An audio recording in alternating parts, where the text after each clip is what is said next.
Hello, welcome back guys to Spotaraya channels here. Today in this video I'm going to show you a tutorial how to scan QR code in Cam Scanner on iPhone. But before it, I hope you guys click subscribe and the bell button to support this channel. And so now without any further ado, let's get started to the video. Well guys, first thing first that you have to do, of course, just go ahead to this Cam Scanner applications on your phone.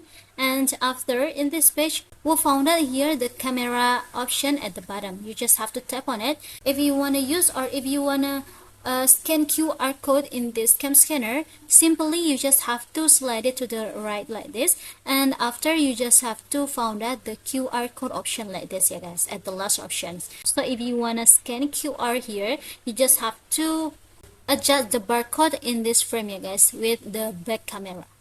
So yeah, I think it's enough from me guys. Thank you for watching this video. Don't forget to leave your like and comments below, and I'll see you soon on the next one. Goodbye.